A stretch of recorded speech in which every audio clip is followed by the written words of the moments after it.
Imagine standing in a courtyard where the walls are so thick, 5 meters of Byzantine stone, that screaming doesn't echo. It just stops. Absorbed into limestone that's been holding secrets since 1458, this is Yedikule, the Seven Towers. And what you're feeling right now, that cold coming off the Sea of Marmara, settling into your bones like it owns you, that's the same cold that touched the last breath of a sultan who was strangled here in 1622, not in battle, not in exile. Inside a room originally built to store gold, they called it a treasury first. 16,000 cubic feet of granite and mortar, designed to outlast empires. And it did. But when the gold moved to the palace, the fortress stayed hungry, so they fed it something else.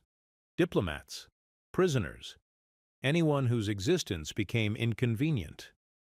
The Russian ambassador locked here when war was declared in 1768.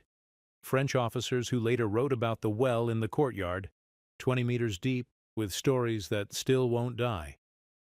Today we're opening the files on the fortress that turned architecture into policy, where geometry became cruelty, where a building designed for objects learned to process human beings like inventory. This is the dark story of Yedikule, Istanbul's echoing tower of endless screams. And if you're ready to go deeper than the guidebooks, stay with me. Because the walls remember everything. There's a place in Istanbul where the walls remember everything. Not metaphorically, literally. 5 meters of Byzantine stone, holding centuries of scratched names, dried blood, and prayers carved into granite by men who knew they'd never leave. This isn't a story about a prison. It's a story about what happens when architecture becomes policy, when geometry becomes cruelty, and when the most dangerous thing a government can build isn't a weapon. It's a room with no exit. We're standing at the southwestern corner of what used to be Constantinople. The year doesn't matter yet. What matters is the wind. It comes off the Sea of Marmara, carrying salt and moisture, and it never stops. The air here is different, heavier. It settles into stone like a permanent guest, eating mortar from the inside, rusting iron bars, turning limestone into something that weeps when the temperature drops. This is the kind of place where dampness isn't weather, it's infrastructure. The locals have a name for this spot. They call it the Golden Gate, and for centuries, this was where emperors entered the city in triumph. Imagine it. The procession route, the banners, the choreography of power. An entrance designed to announce that whoever just arrived owns the future. Ceremonial stone arches, wide enough for horses and chariots, and the theatrical machinery of state propaganda. This wasn't just a door, it was a stage set built to convince you that power was permanent, inevitable, divine. But here's the problem with ceremonial architecture. It's designed for one specific emotion, and when that emotion changes, the stone doesn't care. It just waits. So let's talk about location logic. This isn't random. The Golden Gate sits where the land walls meet the sea. A fortress here controls a choke point, visibility in multiple directions, a coastal perimeter that can't be easily flanked, and access to water routes that matter when supply lines get cut. Militarily, it's perfect. Practically, it's a nightmare. Constant wind exposure means constant erosion. Salt air corrodes metal faster than you'd think. Maintenance becomes a permanent expense, a bureaucratic line item that never goes away. The stone might look eternal, but keeping it functional is like bailing water from a boat that's always sinking. And then there's the psychological dimension. A gate is a threshold. It marks the boundary between inside and outside, safety and danger, citizen and stranger. But thresholds are reversible. The same architecture that welcomes an emperor can trap him. The same stone that announces triumph can announce captivity. It all depends on which direction you're walking. The Byzantines understood this. They built walls here because they knew enemies would come. What they didn't anticipate was that the walls would outlast the empire, and that the next empire would look at those walls and see something else. Not defense, containment. 1458. The city has a new owner. Mehmed II, the Conqueror. They'll call him later though at this moment he's just a young sultan with a problem. He's inherited a city full of Byzantine infrastructure, and he needs to decide what to keep, what to demolish, and what to repurpose. The Golden Gate is still standing. The walls are still functional, but an emperor's entrance doesn't mean much when you've just overthrown the empire that used it. So Mehmed does something precise. He commissions a fortress, not a replacement for the walls, an addition to them. 3 new towers, grafted onto the existing Byzantine structure, enclosing a section of the old defenses into something new. He calls it Yedikule, the 7 towers. The name is literal. Count them yourself when you visit. 7 towers arranged in an almost pentagonal shape, connected by walls that turn the Golden Gate from a ceremonial entrance into a locked courtyard. This is where the engineering gets interesting. You're not building from scratch here. You're attaching Ottoman stonework to Byzantine foundations, and the 2 empires had different ideas about masonry, different stone sizes, different mortar recipes, different load-bearing philosophies. The Byzantines built thick, absurdly thick, because they were paranoid about siege engines. The Ottomans built fast, because Mehmed had timelines and budgets and political pressures that didn't allow for decade-long construction projects. So the towers go up, but they're not uniform. Some walls are thicker than others. Some joints are cleaner. Some sections settle differently because the ground beneath them was disturbed centuries earlier by Byzantine drainage projects that nobody documented. This isn't a flaw exactly. It's just what happens when you're working with historical layers. Every empire leaves its signature in the stone, and the stone remembers. Now here's the geometry. The pentagonal enclosure isn't random. It's deliberate. Symmetry equals control. If you can see every angle from a central vantage point, if you can calculate sight lines and guard rotations and defensive coverage with mathematical precision, then you've turned military architecture into doctrine. The fortress isn't just walls, it's a philosophy. Order imposed on chaos, clarity imposed on ambiguity, and certainty imposed on the human tendency to improvise. But symmetry has a cost. Perfect geometry is inflexible. It doesn't adapt. It doesn't negotiate. It just sits there, executing its design mandate whether you need it to or not, which is fine if you're storing objects, less fine if you're storing people. Because here's what happens next. Mehmed doesn't build Yedikule to house prisoners, not initially. He builds it as a treasury, a state vault, the most secure room in the empire, designed to outlast fires, floods, coups, and the slow entropy of institutional decay. Gold doesn't complain. Documents don't need water or daylight or dignity.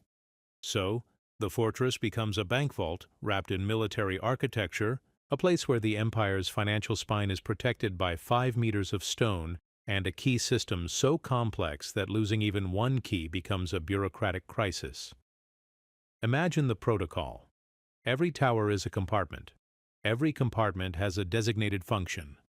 Some hold gold. Some hold tax records. Some hold treaties and diplomatic correspondence, paper that matters more than currency because it defines borders, obligations, and who owes what to whom. The guards rotate on schedules designed to prevent familiarity. Keys are distributed so that no single person can open every door. Seals are applied, logged, and verified against ledgers that themselves are stored in separate towers, creating a recursive loop of accountability. This is what institutional paranoia looks like when it's well-funded. It's not chaos, it's not cruelty, it's just procedure. And procedure, when executed with enough discipline, becomes invisible. Nobody questions it. Nobody audits the assumptions. It just runs, day after day, like a machine that's been oiled so well, you forget it's a machine. But here's the thing about buildings optimized for objects. They develop a kind of emotional indifference. The stone doesn't care if you're guarding coins or guarding men. The lock doesn't distinguish between a treasury door and a cell door. And when you've built a system this secure, this airtight, this geometrically perfect, eventually someone asks the question, what else could we put in here? The treasury moves first. Not all at once. Gradually. The palace complex grows.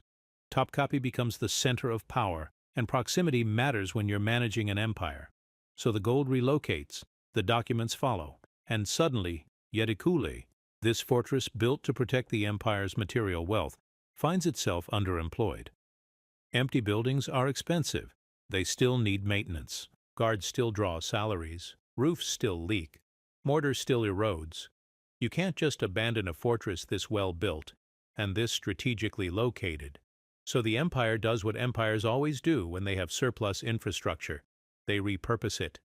Towers built for storage become holding cells. Circulation routes, the hallways designed for treasury clerks moving between vaults, become escort corridors. The courtyard, that pentagonal space in the middle, becomes a staging area for transfers, interrogations, and the bureaucratic intake process that turns a person into a prisoner. It's adaptive reuse, architecturally speaking, but the adaptation reveals something the original design was hiding. A building optimized for containment doesn't care what it's containing. And this isn't a prison for thieves. It's not for debtors or brawlers or people who broke street-level laws. Yedikule becomes a prestige prison, the kind of place where you send political enemies, captured diplomats, rival claimants to the throne, and anyone whose existence is a problem too complicated to solve with simple execution. These are people whose names matter, whose families might negotiate, whose deaths need to be deniable, or at least well-timed, which means the fortress develops a new protocol, not treasury discipline, custody discipline. How do you keep someone alive when the empire needs them alive? How do you keep them silent when the empire needs them forgotten? How do you manage the gap between official policy and operational reality, between what the law says should happen and what actually happens inside a locked tower at 3 in the morning when nobody's watching? The first high-status captive arrives and he's not screaming yet, because he still believes this is temporary. He still thinks the rules apply to him. He still assumes that diplomatic immunity or noble birth or family connections will activate some mechanism of rescue or release. The fortress knows better. The fortress knows that once the door closes, time stops being linear. Days blur together. The same stones, the same dampness, the same guards rotating through shifts, treating you not as a person but as an inventory item. Logged, tracked, and stored, according to procedures written by people who will never meet you. But even in a machine this cold, there's a contradiction. Because in the center of the pentagonal courtyard, surrounded by towers designed for isolation and control, there's a mosque. A small one. The Turks call it a mescit, not grand, not architecturally ambitious. Just a space for prayer, with a fountain for ablutions, built because even guards and clerks and the administrative apparatus of state violence need somewhere to wash their hands and face God. The mosque is human. It's a ritual heartbeat inside a complex designed to flatten human beings into case files. And the fountain matters, because water in a fortress isn't just a religious amenity, it's infrastructure. You need drainage. You need a system that can handle waste, runoff, and the reality that stone courtyards in coastal climates collect moisture like a sponge. Stand there on a winter night and you'll feel it, the way cold settles into the enclosed space, trapped by the walls, pooling in corners, seeping into joints. The dampness isn't just unpleasant, it's structural. It weakens mortar. It accelerates rust. It turns every crack into a slow-motion collapse.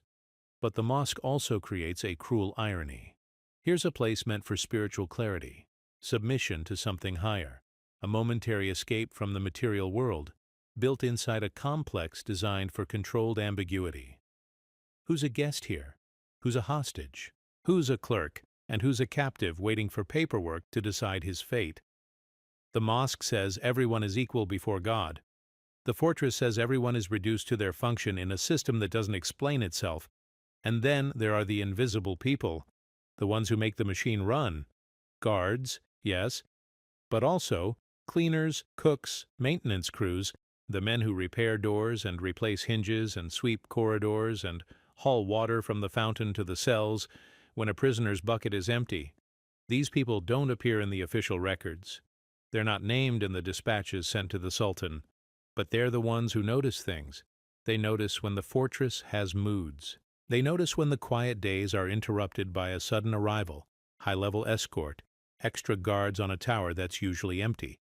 They notice when the violence is loud and when it's quiet. And the quiet kind is worse, because loud violence is chaotic, human, breakable. Quiet violence is procedural. It happens on schedule. It's been approved. It's been budgeted. It's been designed not to leave marks, or at least not to leave the kind of marks that matter to the people writing the reports. Now let's zoom out, because Yedikule isn't an isolated building. It's part of a larger system. The fortress sits inside Constantinople's land walls, one of history's most obsessive engineering projects, a stone philosophy of containment stretched across miles of topography. The numbers here matter. The inner wall is commonly cited at around 4.5 to 5 meters thick. 5 meters. That's not a defensive structure. That's a geological formation. The towers are spaced for overlapping coverage. Archers on one tower can cover the blind spots of the next. And the defenses aren't just vertical. There's an outer wall, lower, but still formidable. Terraces between them. A moat on the outside. The whole system is layered, redundant, designed so that even if attackers breach the first line, they're still trapped in a killing zone with nowhere to hide. This isn't just about stopping siege engines. The Byzantines built these walls to stop time, to freeze the political order in stone, to say, this is the boundary of the world that matters and everything outside is negotiable, but this line is permanent. Except permanence is a lie. Empires fall, walls get breached. The Ottomans proved that. But here's what doesn't change. The psychological weight of 5 meters of masonry. That thickness doesn't just stop armies, it stops sound. Stand inside one of those towers, and the outside world vanishes. Voices don't carry. Footsteps echo wrong. The stone absorbs everything. Heat, noise, hope. It doesn't matter if you're a Byzantine engineer or an Ottoman prisoner. The walls treat you the same. They simply don't care. And that indifference becomes doctrine. If you can build a structure so massive, so geometrically precise, so overwhelmingly present that it erases individual will, then you've designed something more powerful than a weapon. You've designed a philosophy of control. And once that philosophy is embedded in stone, it doesn't need to justify itself. It just executes. Day after day, year after year, century after century. The fortress doesn't ask questions. It doesn't weigh evidence. It doesn't entertain appeals. It just processes. People go in, the doors close, the ledgers get updated, the guards rotate, the fountain keeps running. The mosque calls the faithful to prayer. And somewhere in a tower designed to hold gold, a man sits in the dark, scratching his name into stone, because even in a system designed to erase identity, the human reflex is to leave proof. I was here. I existed. I mattered. Now we're ready. We've seen the blueprint, the ceremonial gate-turned-trap, the treasury built to outlast empires, the adaptive reuse that turned financial containment into human containment, the mosque in the courtyard, proof that even machines need mercy, even if the mercy is just water and a few minutes of prayer. And the parent system, the walls of Constantinople, 5 meters thick, a philosophy of control executed in limestone and mortar, designed to make resistance feel impossible. The fortress is operational now. The procedures are in place. The keys are distributed. The towers are assigned. The first prisoners have arrived, and the ledgers have been updated to reflect their presence. Everything is running according to design, which means the machine is ready to do what it was really built to do: process people like inventory. The intake process begins before the prisoner knows he's a prisoner. It starts with an escort. Not an arrest exactly, more like a summons. A polite request to accompany certain officials to a secure location for discussions regarding matters of state security. The language is bureaucratic. The tone is professional. The destination is never explicitly stated until you're already moving. The route matters. You don't take someone to Yedikule directly through the main streets. That would attract attention, questions, witnesses. Instead, there are secondary roads, routes that bypass the major thoroughfares, paths that wind through districts where people have learned not to look too closely at official convoys. The horses move at a steady pace, not rushed. That would signal panic. Not leisurely. That would signal uncertainty. Just administrative, like moving documents from one office to another, and then you see it, the towers rising against the sky. 7 of them, exactly as promised, arranged in that almost pentagonal geometry that looks orderly from a distance and oppressive up close. The walls aren't smooth. They're scarred, patched, repaired across generations. Some sections are lighter stone, recent additions. Others are darker, Byzantine-era limestone that's been weathering for 800 years. The overall effect is geological, like these walls erupted from the earth rather than being built by human hands. The gate opens.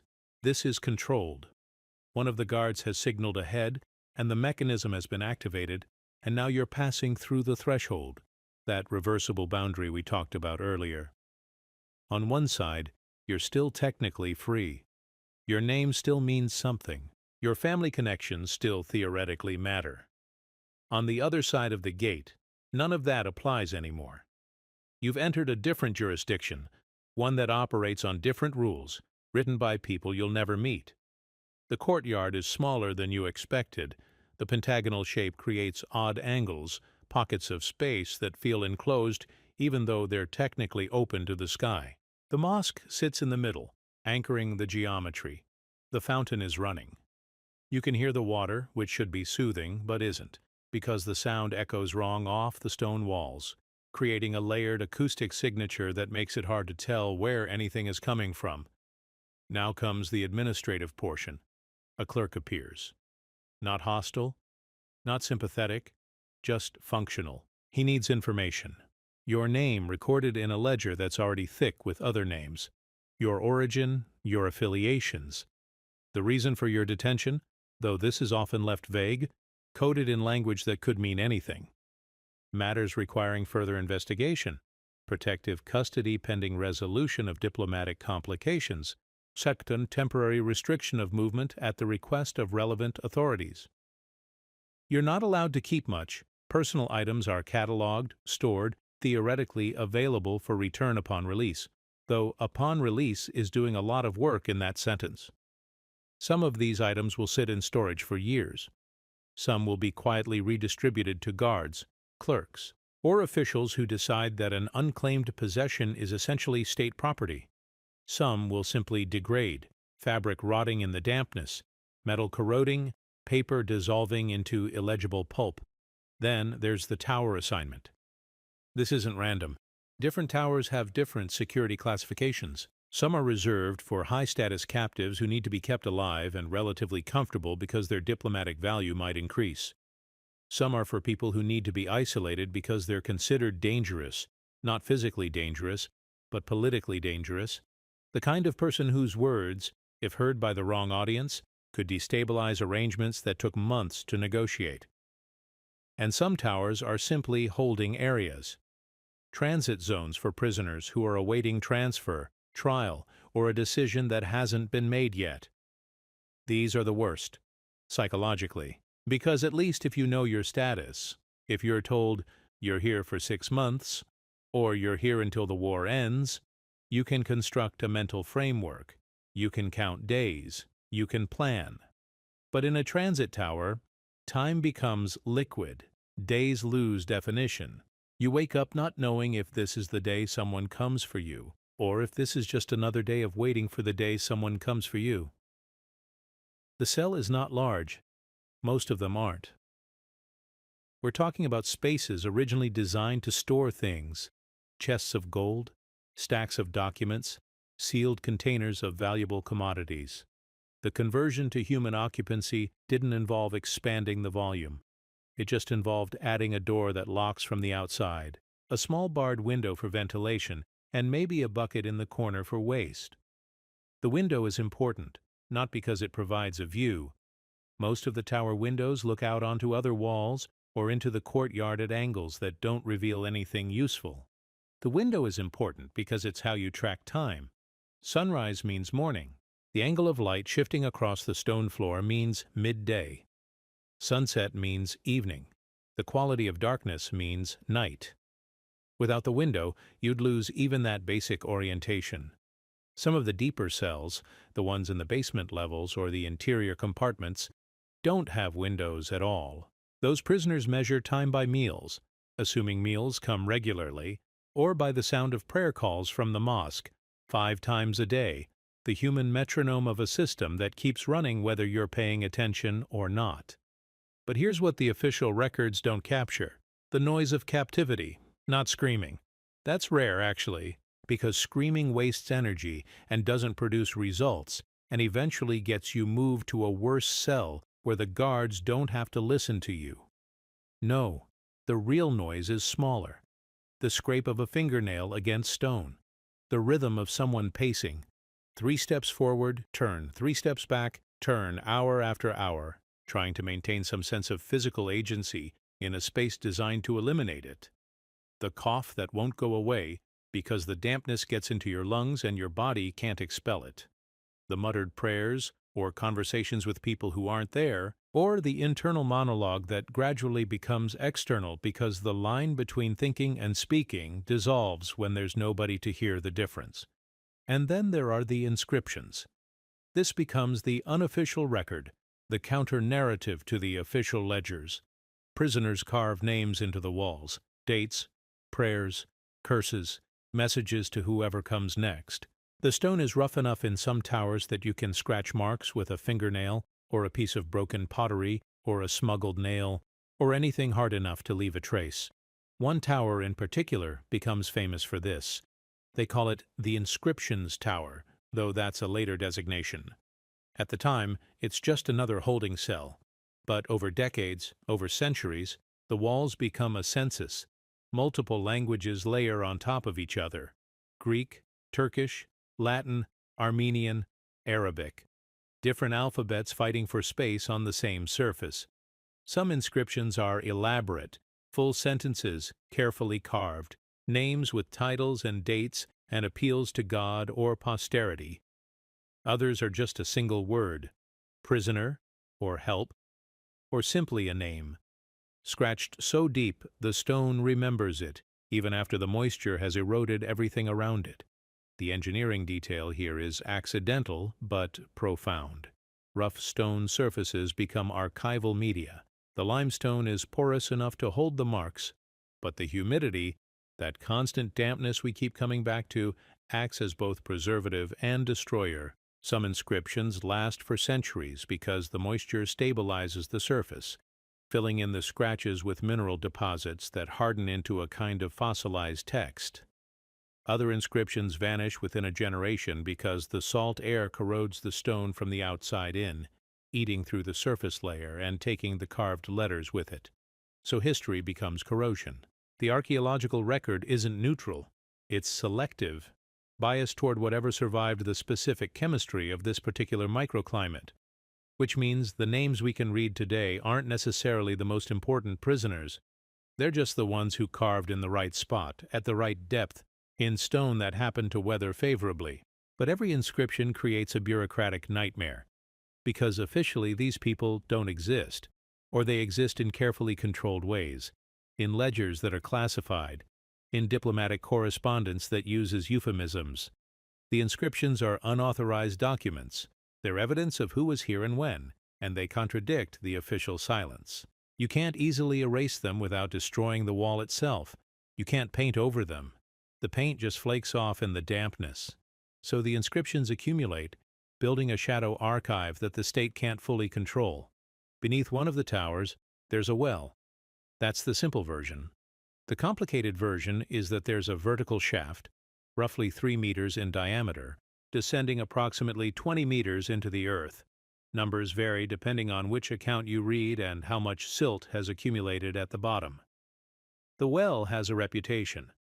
Locals call it the Bloody Well, though the name has several origin stories, none of them pleasant and none of them fully verified. One story says it was used for executions, that bodies were dropped down the shaft, either dead already or dying, and that the depth made disposal convenient and deniable. Another story says the well connects to hidden passages, tunnels leading toward the sea, escape routes or smuggling channels or secret access points that would allow someone to enter or exit the fortress without using the official gates. A third story, grimmer than the others, says the well wasn't for disposal or escape, it was for psychological torture. The threat of the well, the proximity to it, the suggestion that at any moment you could be taken to that shaft and dropped into darkness that doesn't end. Here's what we know from a forensic perspective. Wells in fortresses aren't just about water. They're multifunctional infrastructure. Yes, you need a water source that can't be cut off during a siege. But wells also serve as ventilation shafts, pulling air down into basement levels that would otherwise suffocate. They serve as waste solutions. Certain kinds of refuse can be disposed of in a deep well, especially if the water table is low enough that you're not contaminating your own supply. And they serve as psychological weapons. Depth is a primal fear. You can't see the bottom. You can't estimate the fall. You can't calculate whether survival is possible. The well weaponizes possibility. It doesn't matter if the tunnel to the sea is real. It doesn't matter if bodies were actually dropped there, or if that's just a story guards told to make prisoners compliant. What matters is the effect. The well exists. It's deep. It's dark. And once you know it's there, it's always there, lurking beneath the fortress like the foundation of a nightmare. The fortress doesn't need elaborate torture instruments. It has the well. It has the thickness of the walls. It has time and isolation, and the controlled uncertainty of not knowing if you're here for a week or a decade. Those are the real tools. The architecture is the weapon. Now the prisoner profile shifts. Because Yedikule isn't just for local criminals or domestic dissidents, it becomes a diplomatic instrument, a holding facility for ambassadors of enemy states. When war breaks out, and war breaks out frequently in this period, diplomats who were operating under immunity yesterday become hostages today. The protocol problem is immediate. You can't treat an ambassador like a common thief. International law, even in the 16th and 17th centuries, has expectations. There are rules about diplomatic treatment, about communication, about the basic dignities owed to someone representing a foreign sovereign. But you also can't let the ambassador keep acting like an ambassador. You can't let him send dispatches, negotiate on his own behalf, or maintain the network of contacts that made him effective when he was free. So the fortress develops a contradictory system. The ambassador gets a better cell, larger, with furniture, maybe even a desk. He gets better food, delivered on something resembling a schedule. He might be allowed books, writing materials, even occasional visitors under controlled circumstances. But all of this happens inside the tower. He's still locked in. He's still isolated from his staff, his communications network, his ability to function as a diplomat. The surface courtesy just makes the underlying imprisonment more disorienting. And cruelty slips into the cracks between official policy and operational reality. A guard who's been told to treat the ambassador with appropriate respect still has to decide what that means at 3 in the morning when the ambassador is demanding to speak to someone in authority. A clerk processing requests for additional blankets or medical attention has to balance the diplomat's formal status against the informal priority system that governs who gets resources first. The ambassador might technically be high status, but he's also a bargaining chip, a piece of diplomatic leverage whose value fluctuates based on how the war is going. And if the war is going badly, his treatment deteriorates. If the war is going well, he might get better food for a week, then worse food for a month, creating a psychological whiplash that's more effective than consistent brutality. The fortress's real function here isn't punishment, it's messaging. A captive diplomat is a letter written in stone, a signal to the foreign government that negotiations have failed and that the empire is willing to hold this person indefinitely, or until terms improve, or until a prisoner exchange can be arranged, or until the diplomat simply becomes irrelevant because the political situation has evolved past the point where his expertise matters. And the most dangerous prisoners, it turns out, are the ones who still think the law protects them, the ones who cite treaties, who reference diplomatic precedents, who believe that if they can just get their argument in front of the right official, justice will prevail. The fortress teaches them otherwise, not through violence necessarily, through bureaucracy, through delay, through the slow realization that the procedures they're citing are optional, that the protections they're invoking are negotiable, and that the system they trusted is the same system that built this tower and locked them inside it. Then there are the executions, not frequent, not the main purpose of the facility, but frequent enough that everyone, guards, prisoners, visiting officials, understands that Yedikule isn't just a holding area. It's also a terminus, a place where certain political problems get resolved permanently. The operations detail here is what makes it disturbing. This isn't mob violence. This isn't a riot or a spontaneous killing. This is administrative. There are schedules. There are witness lists. Certain officials need to be present to verify that the execution occurred, that the correct person was executed, that procedure was followed. There are body handling protocols. What happens to the remains, where they're taken, whether family is notified, or whether the death is simply recorded in a ledger and then absorbed into the classified record. Timing matters enormously. Some executions happen at night, when visibility is low and the chances of public outcry are minimized. Some happen at dawn because the guards are freshest then, and mistakes are less likely. Some happen in specific cells, chosen because the walls are thicker there and sound doesn't carry. Some happen in the courtyard because witnesses need clear sightlines and adequate light to document what they're seeing. The method varies, but strangulation appears frequently in the accounts. It's quiet, it's controllable. It doesn't produce the blood spatter of a blade or the noise of a gunshot. It requires proximity. Someone has to be close enough to apply pressure, to maintain it, to monitor the dying person's resistance, and adjust accordingly, which makes it intimate in the worst way. Not personal, intimate. There's a difference. Personal violence is emotional. Intimate violence is procedural. It requires focus, technique, and a kind of emotional detachment that's harder to achieve than rage. And when the execution is complete, there's the question of proof.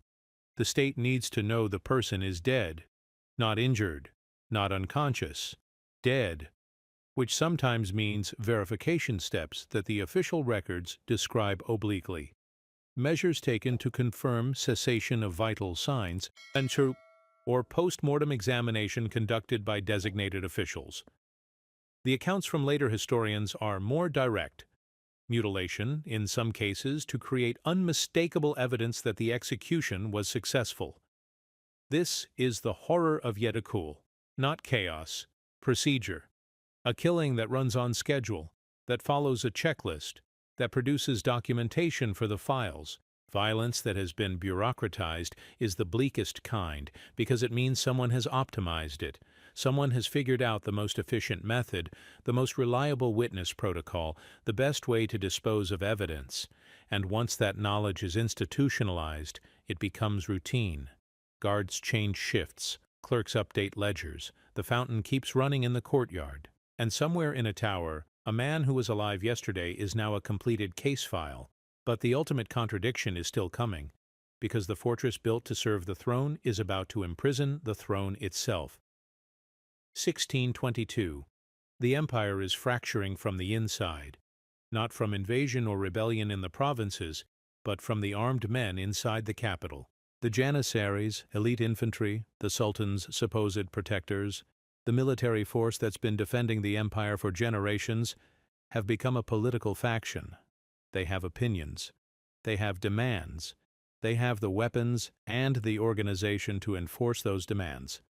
And the court is discovering that loyalty is negotiable when pay is late and reforms threaten privileges. Sultan Osman II is young, ambitious. He has ideas about modernization, about reducing Janissary power, about restructuring the military to weaken their monopoly on violence, which, from a strategic perspective, makes sense. But from a political survival perspective, it's suicidal. Because the Janissaries aren't just soldiers. They're embedded in the capital's power structure. They control key positions. They have allies among the clergy, the bureaucracy, the palace staff. Weakening them isn't a reform project. It's a civil war waiting for a trigger. The trigger comes. The details are messy. Failed campaigns, withheld payments, rumors of forced deployments, resistance to proposed changes. But the mechanics of what happens next are clear. Riots, not random street violence. Organized riots, groups of armed men moving with purpose through specific districts, targeting specific officials, sending specific messages to the palace. Riots don't move like armies, they move like rumors. Fast, unpredictable, impossible to contain with conventional military response because they're not coming from outside the walls. They're already inside. Gates close, but that just traps the violence in certain neighborhoods while it spreads through others. Messengers fail to reach their destinations because the streets are blocked, or because the messengers are intercepted, or because the messengers decide that delivering bad news to a panicked official isn't worth the risk. Chains of command dissolve into mobs with purpose, and the purpose is to extract the Sultan from his position before he can extract them from theirs.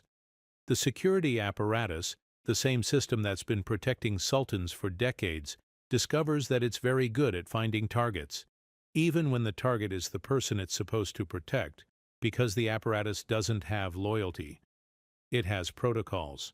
And if the protocols are being executed by men who've decided the Sultan is the problem, then the protocols become weapons pointed inward. Osman II is removed from the palace. Not officially, not through any legal mechanism, just physically relocated by men who have decided his reign is over.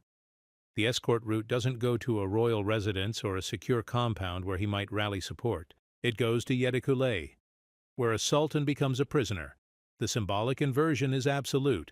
This is the state's worst lockbox, the place where political problems are stored until they can be resolved.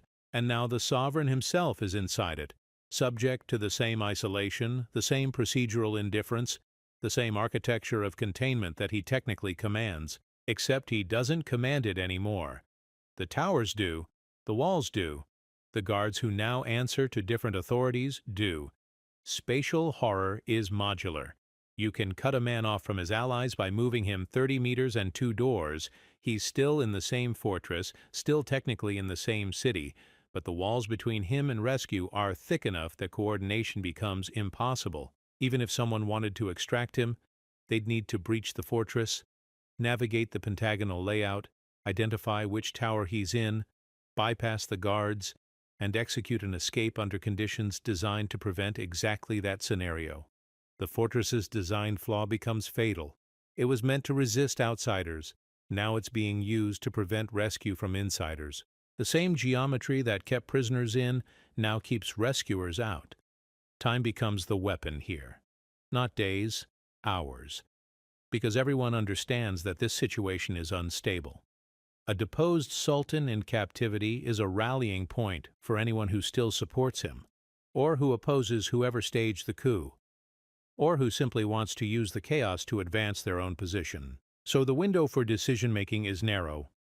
Either restore him, risky, because it means confronting the Janissaries and whatever coalition put him here, or eliminate the problem permanently. On May 20th, 1622, inside a tower at Yedikule, Osman II is strangled to death. The method is the same one we discussed earlier: quiet, controllable. Chosen because it produces less noise, fewer visible wounds, and easier narrative management than blades or blunt force. The accounts note that strangling requires proximity and sustained pressure, which means this isn't a spontaneous act. Someone has to commit to it. Someone has to maintain the effort through the dying person's resistance. Someone has to verify afterward that it's complete. And then there's the post-mortem detail. The sources mention mutilation. Not out of rage exactly, out of administrative necessity. The system needs proof of death, proof that can be verified by witnesses, documented in reports, and presented to officials who need to know that the political problem has been permanently resolved. A body with unmistakable evidence of fatal injury is better, from a bureaucratic perspective, then a body that might raise questions about whether death was confirmed or whether the whole thing was staged. The shock reverberates through Ottoman political history.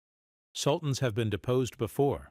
They've been exiled, marginalized, replaced by brothers or sons who had stronger support. But regicide, the actual killing of a sitting sultan, crosses a line that was supposed to be absolute. It establishes precedent. It says that the throne itself is vulnerable, that the position is no longer divinely protected, that a sultan can be treated like any other prisoner if the political calculation demands it. Yedikule becomes famous for this. Not as a prison you serve time in, as a prison you vanish in. The fortress's reputation shifts from containment to termination, and that reputation makes it more effective. Future prisoners know what happened here. They know that diplomatic status won't save them. They know that royal blood won't protect them. They know that the walls don't distinguish between a common traitor and a sultan whose reforms made him inconvenient. The fortress executes its design mandate: isolation, control, and the conversion of political problems into historical footnotes. Istanbul reels. Power is rearranged. Blame is distributed in ways that protect the people who orchestrated the coup while punishing the people who were expendable. Fear is rebudgeted.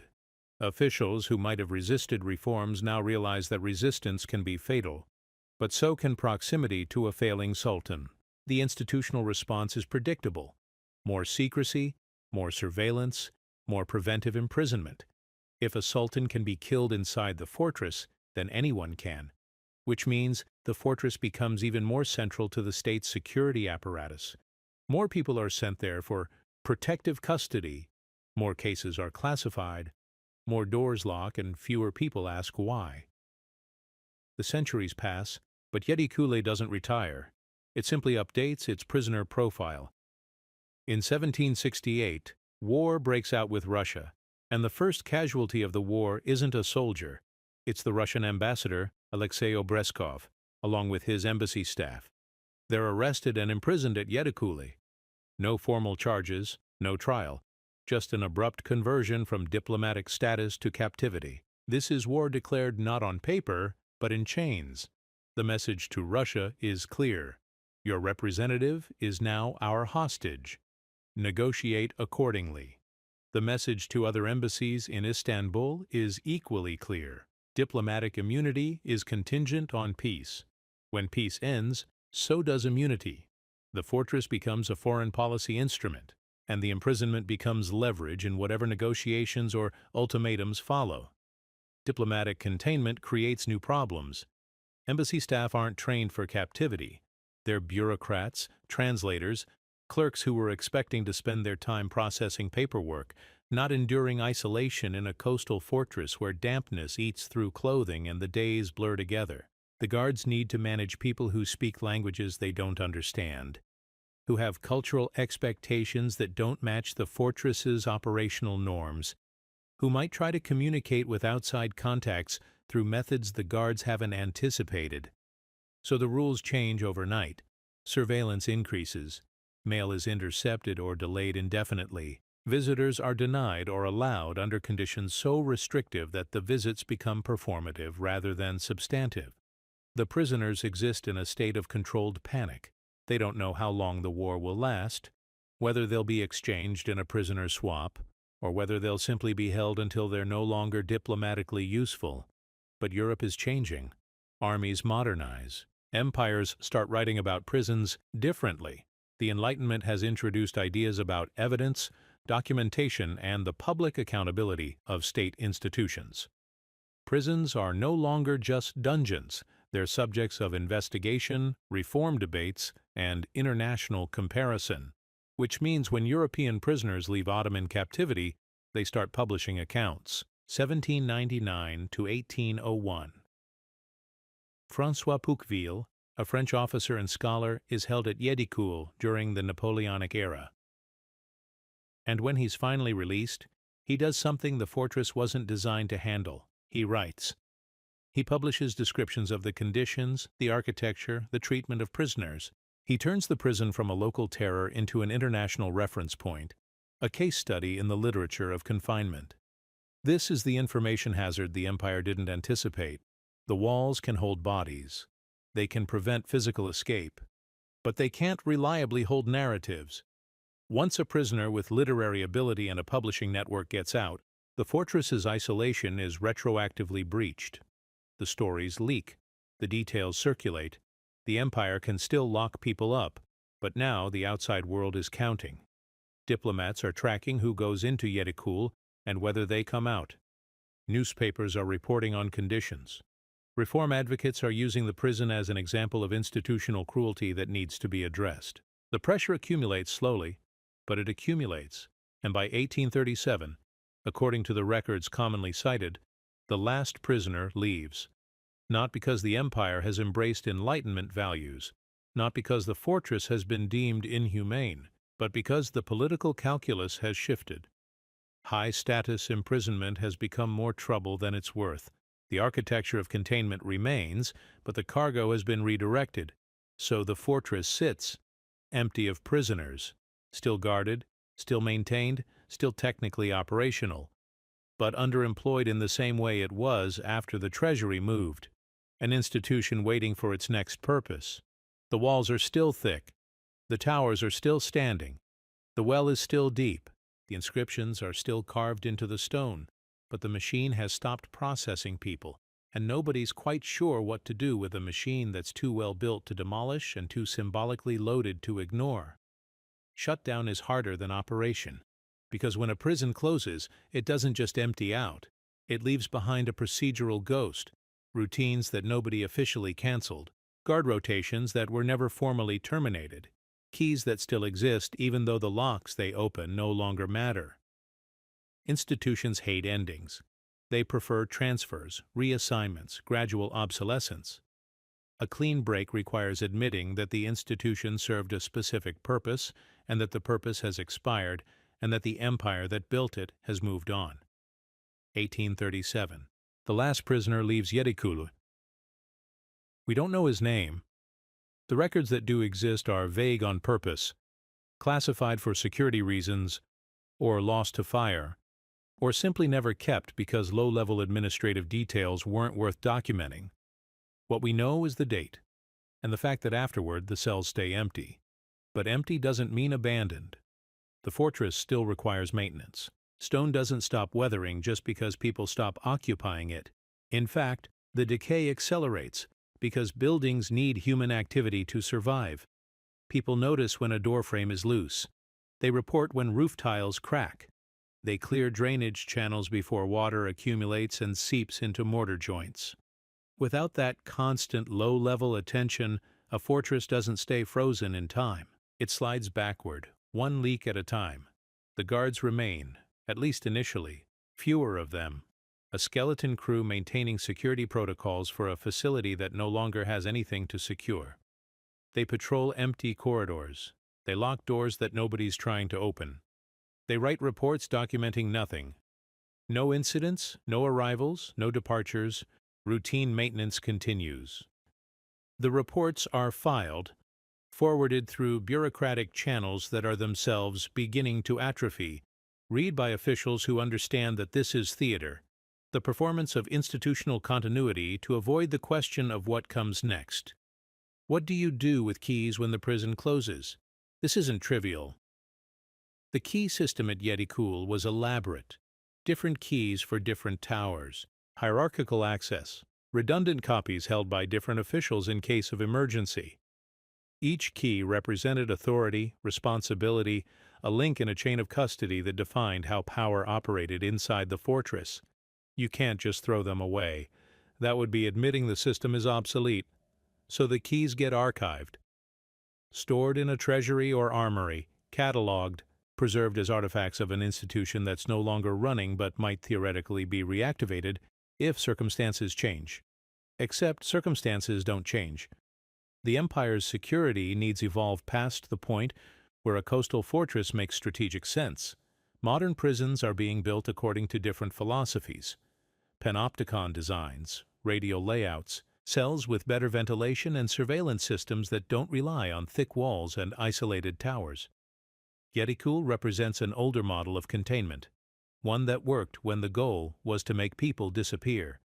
But now, at least officially, the goal is reform, rehabilitation, the production of docile, productive subjects rather than the elimination of inconvenient ones. So the fortress becomes empty, and emptiness has its own violence, because empty buildings attract narratives.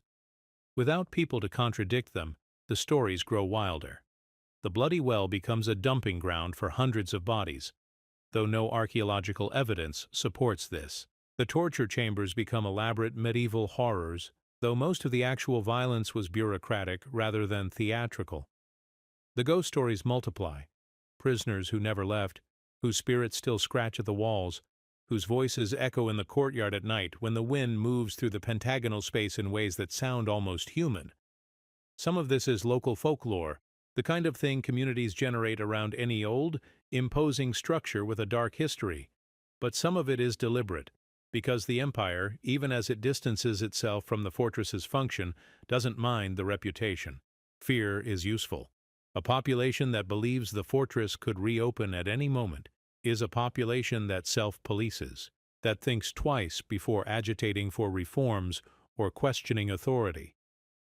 The fortress doesn't need to operate to be effective. It just needs to exist, its towers visible against the skyline, a reminder that the infrastructure of disappearance is still there, dormant but retrievable. 1895. The decision is made. Yedikule will become a museum. Not a memorial exactly, not a site of mourning or reckoning or historical justice. Just a museum, a place where artifacts are displayed, where history is curated, where the past is converted into an educational experience for visitors willing to pay a small entrance fee. The logistics are complicated. First, you need to stabilize the towers. Decades of neglect have created structural problems. Cracks in the masonry, water damage from failed drainage, sections of wall where the mortar has degraded to the point that individual stones are held in place by friction rather than bonding.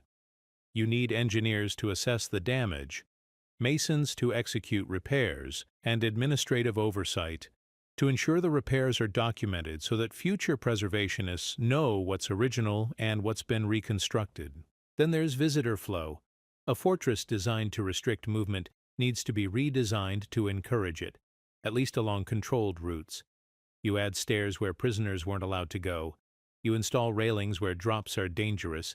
You fence off the unstable sections, the deep wells, the basement cells where the structural integrity is questionable. You create a path through the fortress that tells a story, or at least a version of a story, one that's coherent enough for tourists who have 30 minutes and limited historical context. And you decide what to explain versus what to let atmosphere do. Some museums use extensive signage, plaques detailing dates, events, prisoner names, architectural features. Yedikule uses less text.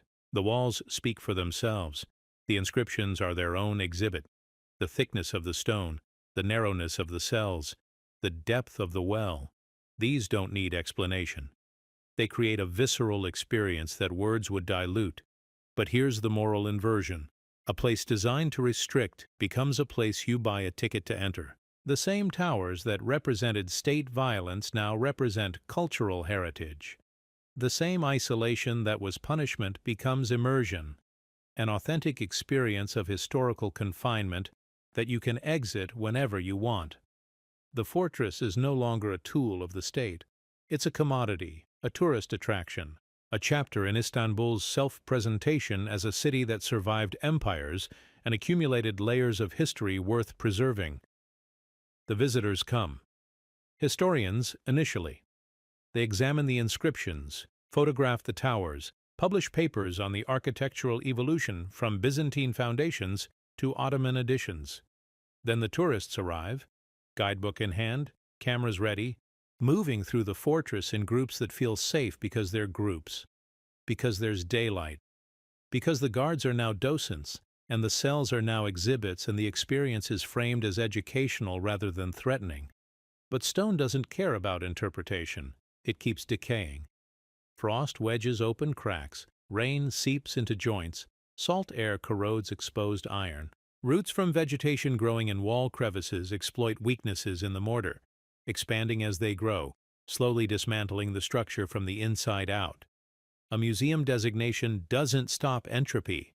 It just makes entropy someone's responsibility. 1920s, 30s, 40s. Wars happen. Empires collapse and reconstitute as nation-states. The Ottoman Empire fragments into modern Turkey, and Yedikule transitions from imperial artifact to national heritage site. The symbolism shifts again. Now, the fortress isn't just about Ottoman state power. It's about the continuity of Istanbul itself, the city that's been Constantinople, Byzantium, Istanbul across millennia of conquest and reconquest. The fortress becomes evidence that this place matters, that its history is deep enough to include multiple empires, that preservation is an act of cultural assertion. But preservation has politics. What do you restore? The Byzantine walls, the Ottoman towers, the later additions from periods of repair and modification? Each choice is an argument about which layer of history matters most, which empire deserves emphasis, which narrative the site should tell. Archaeologists and architects debate, committees form, budgets are allocated and then reallocated when priorities shift. And while the debates continue, the fortress keeps weathering. By the late 20th century, the decay is serious. Sections of wall have collapsed. Tower interiors are unstable. The courtyard, once the administrative heart of the complex, has become an archaeological void where you can see the stratification: Byzantine foundations, Ottoman construction, modern interventions layered like geological ages. The place looks ancient, which tourists appreciate aesthetically, but which structurally means the fortress is approaching a tipping point. Either significant resources get invested in restoration, or the site will be lost incrementally, one collapsed wall section at a time. 21st century. Restoration campaigns finally begin with adequate funding and technical expertise. Engineers use non-invasive scanning to assess internal structure. Masons use traditional materials and techniques to match the original construction where possible. Consolidation work stabilizes collapsed sections, not rebuilding them to their original height, but preventing further collapse by reinforcing what remains. The fortress is treated like a patient that keeps bleeding stone, and the restoration is triage, stabilization, an attempt to halt the slide toward ruin without erasing the evidence of age. But here's the irony. Making the fortress safe requires reintroducing restriction. Visitors can't be allowed everywhere. Some towers are too unstable. Some staircases are too degraded. So you install barriers, railings, locked gates, infrastructure that controls movement and limits access. The fortress, even as a museum, reasserts its original function: containment, not of prisoners now, but of liability, risk, the possibility that someone could fall through a rotted floor or lean against a compromised wall and trigger a collapse. The restoration also reveals things the museum curators weren't expecting. Beneath later plaster in one of the towers, workers find more inscriptions. Names that weren't visible before, carved at heights that suggest the prisoners were standing on furniture that no longer exists, or that the floor level has changed due to accumulated debris. Each discovery raises archival questions. Who were these people? When were they here? What happened to them? And each question that can't be answered becomes evidence of how much history the fortress consumed without documentation. The courtyard gets special attention, because this was the heart of the complex, the space where the mosque sat, where the fountain ran, where guards and prisoners and administrative staff moved through their daily routines. Over the centuries, the garrison housing that used to line the courtyard has disappeared. Wooden structures don't survive the way stone does. They burn, rot, collapse, and get cleared away. So what remains is an open space ringed by towers, with the mosque in the middle, a small building that somehow survived when everything around it was lost. The infrastructure detail here matters. When humans leave, drainage stops working.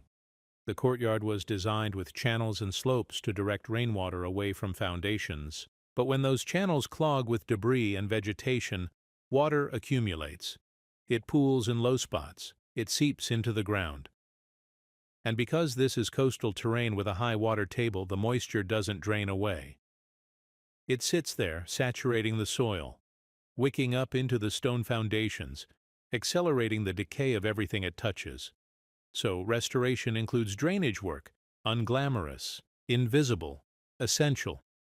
New channels get dug or old ones get cleared.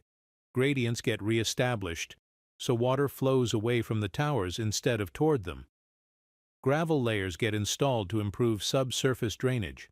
It's engineering, not archaeology. But it's the kind of work that determines whether the fortress lasts another century or collapses within a generation. And then there's the vegetation. Roots are incredible engineers. They find cracks in mortar, exploit them, expand them, slowly wedging apart the joints that hold the masonry together. Left unchecked, a tree growing from a tower wall can dismantle the structure more effectively than a siege engine. So the restoration includes botanical warfare, removing invasive plants, treating stumps to prevent regrowth, monitoring for new seedlings that establish themselves in cracks during the rainy season. The invisible chorus returns. Not guards this time. Maintenance crews, conservators, gardeners, electricians installing minimal lighting so the site can stay open past sunset during summer months. Custodians sweeping corridors and emptying trash bins and cleaning graffiti. Because yes, even at a historic site famous for prisoner inscriptions, modern graffiti is a problem, and there's a weird irony in protecting medieval scratches while removing contemporary ones. These people notice things. They notice when sections of wall sound different when you tap them, hollow versus solid, indicating voids or structural separations that aren't visible from the surface. They notice the seasonal rhythms, which towers get more condensation in winter, which courtyard corners accumulate leaves and debris, which drainage channels need clearing most frequently. They develop institutional knowledge that doesn't appear in the official restoration reports, but that determines whether the preservation work actually succeeds. And they notice when the fortress has moods, not literally, but buildings have acoustic signatures that change based on weather, temperature, wind direction. On certain days, the courtyard amplifies sound in strange ways. Voices echo with a metallic quality. Footsteps sound closer than they are. The wind moving through the tower windows creates tones that almost sound like speech. It's physics, resonance, reflection. The way confined spaces interact with sound waves. But it's also atmospheric. It's the thing that makes visitors uncomfortable without quite knowing why. Then comes the most symbolic piece of the restoration, the mosque, the Fatih Masjid. That small building in the center of the courtyard that served as a spiritual heartbeat inside a machine designed for control. Over the centuries, it's been damaged by weather, by neglect, by the general entropy that affects every structure. But recently, municipal restoration efforts have focused on bringing it back to active use, not just preserved as a historical artifact, but restored as a functioning religious space. The engineering here is delicate.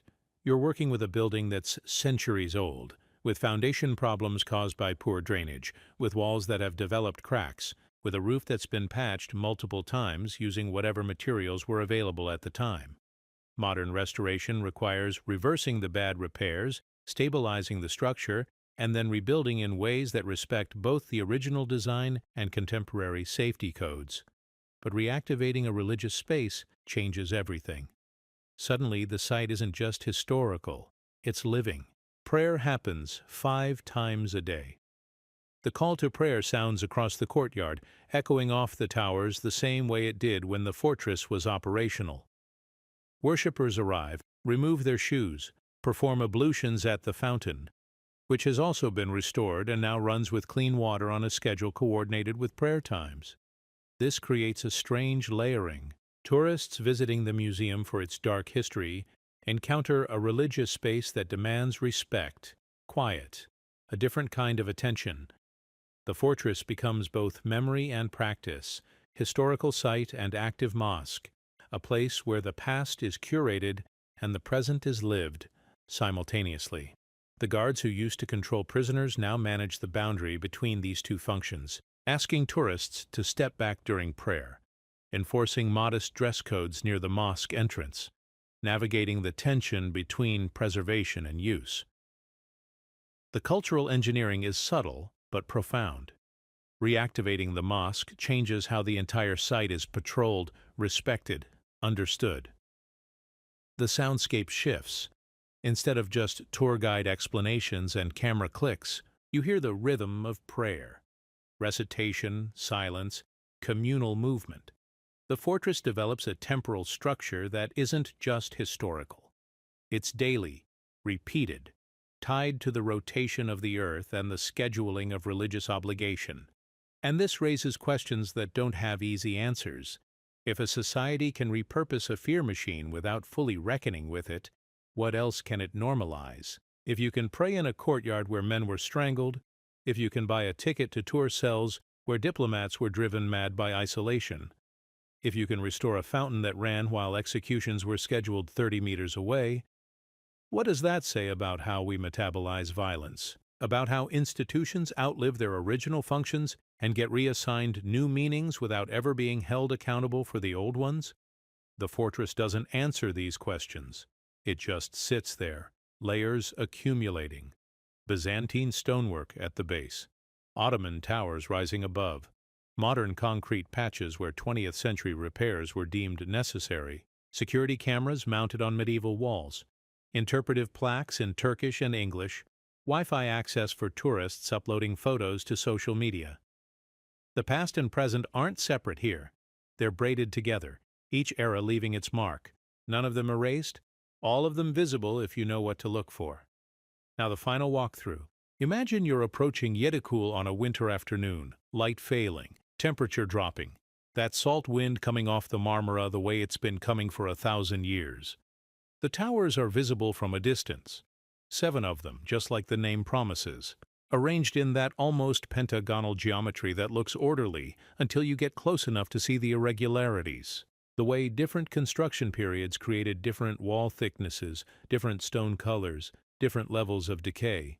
You enter through the gate, not the Golden Gate, that's been sealed for preservation, but a side entrance, controlled, ticketed, the kind of threshold that announces you're moving from public space to curated experience. The courtyard opens up, and the first thing you notice is the scale. It's smaller than you expected from the outside, but the towers make it feel enclosed, oppressive, even though you're technically outdoors. The mosque sits in the middle, recently restored, clean, almost incongruous against the weathered stone surrounding it. You move toward the towers. Each one has a character. One tower has the dense concentration of inscriptions, names, dates, prayers carved in multiple languages, different alphabets fighting for space on the same walls. The stone is rough, porous, perfect for holding marks. You can still read some of them. Others have been eroded by the same dampness that's been eating the fortress since it was built. History as corrosion. The archive degrading according to laws of chemistry that don't care about significance. Another tower has the well. They've put a fence around it now. Liability concerns. But you can look down into the shaft, and the depth is vertiginous. 20 meters is deeper than you think when you're staring into darkness. The stories cluster here. Bodies, tunnels, executions, disposal. Whether any of it's true doesn't matter as much as the effect. The well weaponizes possibility. Standing next to it, you feel the pull of gravity and narrative, the way depth becomes psychological threat even when you're safely on the other side of a fence. You climb stairs. Modern additions, concrete reinforced with steel, required by safety codes but aesthetically jarring against the medieval stone. The views from the upper levels are strategic. You can see why this location mattered. Visibility toward the sea, sightlines across the land walls, overlapping coverage between towers, military logic frozen in stone, still readable centuries after the military function ended. But the most disturbing thing isn't the architecture, it's the efficiency. Because thick walls and perfect geometry don't solve human volatility. They concentrate it. They channel it into predictable patterns. They convert the chaotic, emotional, unpredictable nature of human conflict into something manageable, schedulable, documentable. The horror of Yedikule isn't that violence happened here. Violence happens everywhere. The horror is that someone designed a system to make that violence efficient. The design idea that made it work. Ambiguity, isolation, and controllable silence. Ambiguity about who's a guest and who's a prisoner. Isolation so complete that rescue becomes geometrically impossible. Silence so profound that even screaming doesn't escape the thickness of the walls. Those aren't accidental features. They're specifications. Someone sat down and calculated how thick the walls needed to be to absorb sound. Someone determined the optimal spacing between cells to prevent communication. Someone designed the key system to ensure that even if one person turns traitor, the overall security architecture holds. That's the systemic horror, not the individual cruelties, though those happened. The system that made cruelty efficient. The bureaucracy that converted killing into paperwork. The architecture that made disappearance routine. And the fact that when the fortress stopped being a prison, it didn't get demolished as a monument to shame. It got museumified, preserved, restored, repurposed. In noir terms, the case never closes, because every city that builds a perfect container eventually asks the same question. Who deserves to be inside it next? The enemy changes, the ideology shifts, the legal framework gets updated. But the infrastructure of containment remains, waiting to be reactivated, repurposed, reassigned. Yedikule stopped processing prisoners in 1837, but the towers are still standing. The walls are still thick, the cells are still there, and the knowledge, the institutional expertise in isolation, control, and the conversion of people into administrative problems, that knowledge doesn't vanish just because the facility closes. It just waits, archived like the keys, preserved like the fortress, ready for whenever circumstances change and some future authority decides that a secure location for inconvenient people is exactly what the moment requires. The fortress echoes, not with screams necessarily, with the possibility of screams, with the memory of procedure, with the geometric precision of a system that was designed to work and that did work for centuries until it didn't. And the fact that it's a museum now, that you can visit it, photograph it, buy postcards of it in the gift shop, doesn't erase what it was. It just proves that societies can incorporate their violence into their tourism industry without fundamentally reckoning with the contradiction. Stand in the courtyard as the light fades. Listen to the call to prayer from the mosque. Watch the tourists leaving, their phones full of photos, their minds full of curated historical narrative, and realize that the fortress isn't done, it's just dormant. The stones are still there. The design principles are still valid. The knowledge of how to convert architecture into control is still accessible. The tower of endless screams isn't screaming anymore. But the echoes remain, in the thickness of the walls, in the depth of the well, in the scratched names that nobody authorized, in the fact that a place built to erase people is now visited by people who will never fully grasp what erasure meant when it was policy. The case doesn't close. It just gets archived, filed, stored in towers that were built to last longer than empires, waiting for the next chapter, the next prisoner, the next decision that someone, somewhere, needs to make about who belongs inside the perfect container and who gets to decide. The fortress knows the answer. It's always the same answer. Whoever controls the keys.